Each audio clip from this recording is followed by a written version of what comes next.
Imagine a country with a population so small, it could fit inside a couple of European football stadiums. A nation with a football budget that wouldn't even cover the weekly wage of a single Premier League superstar. Now imagine that same tiny nation marching into the 2026 FIFA World Cup, going undefeated in a group containing Spain and Uruguay, and qualifying for the round of 32. This isn't a video game simulation. This is the real-life miracle of Cape Verde, the ultimate underdog story of modern football. How did an island nation of just over 500,000 people build a world-class super team completely for free?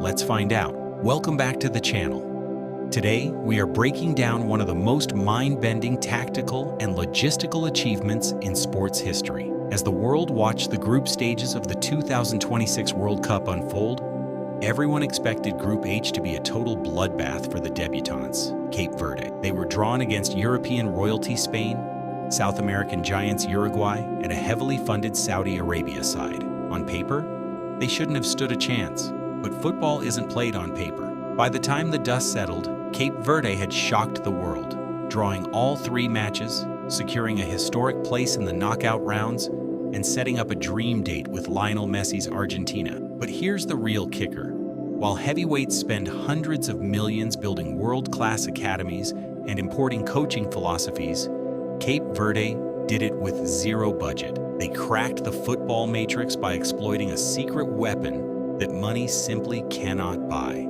To understand how Cape Verde built this super team, we first have to look at a map. Cape Verde is a volcanic archipelago of 10 beautiful islands off the coast of West Africa.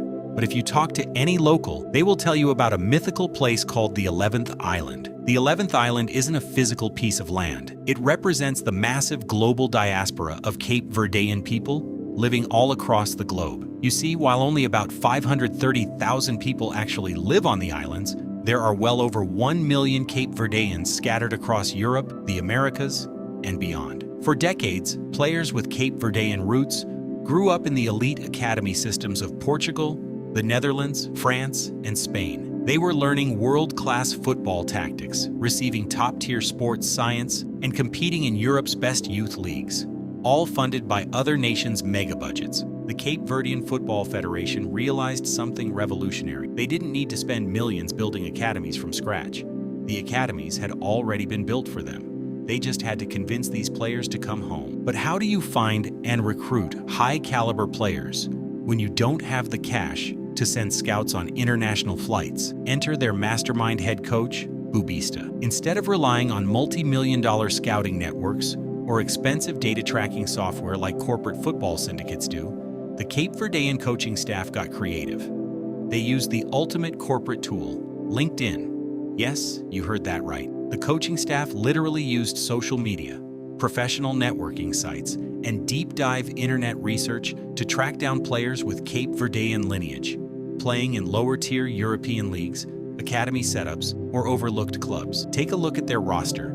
You have players like Roberto Pico Lopes, a defender born in Dublin who was playing in Ireland and didn't even speak fluent Portuguese when he was first contacted via a LinkedIn message. Then you have their legendary 40-year-old goalkeeper, Vozinha. A decade ago, Vozinha was playing in a local island league at the age of 29. Fast forward to the 2026 World Cup, and he's putting on an absolute masterclass against world-class forwards. Bubista built a network of trust.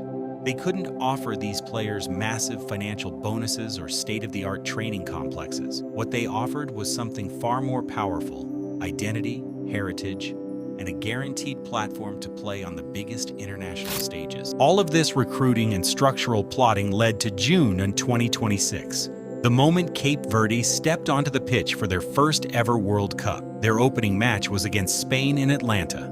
The world braced for a routine blowout.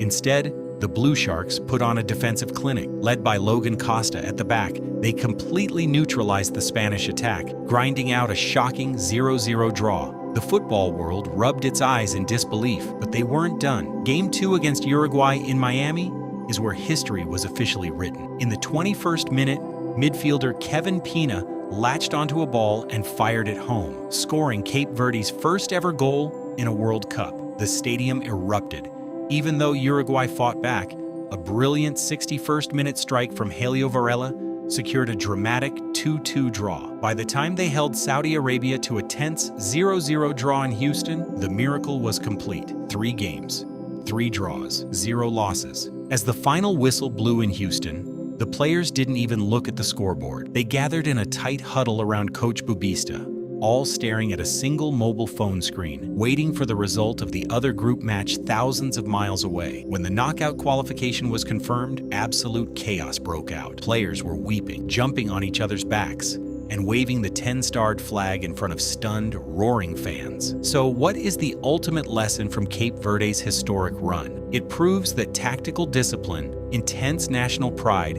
and clever resource management can completely level the playing field against modern football's hyper-commercialization. When you look at teams like Paris Saint-Germain, Chelsea, or even wealthy national teams, hundreds of millions are thrown around trying to buy chemistry. Cape Verde proved that chemistry is forged in shared identity. These players aren't playing for lucrative brand deals or massive performance bonuses. They are playing for their families, their ancestors, and the tiny rock islands in the Atlantic that their parents or grandparents called home. They defend like their lives depend on it because to them, representing the Blue Sharks is the highest honor imaginable. They took elite European football education, combined it with raw West African spirit and passion, and created a tactical blueprint that choked out some of the most expensive attacking front lines on earth. From scouring LinkedIn for overlooked talent to standing toe-to-toe with the world's greatest on the pitch, Cape Verde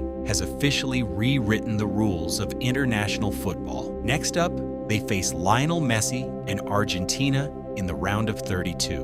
Win or lose, their legacy is already permanently secure. What do you think of Cape Verde's incredible journey? Do they have what it takes to pull off the ultimate shocker and eliminate Argentina? Drop your score predictions in the comments below. If you loved this underdog story, make sure to hit that subscribe button, smash the like button, and turn on notifications so you never miss another deep dive into the beautiful game. Thanks for watching, and click on the screen right now to check out our next video on another incredible football story. See you there.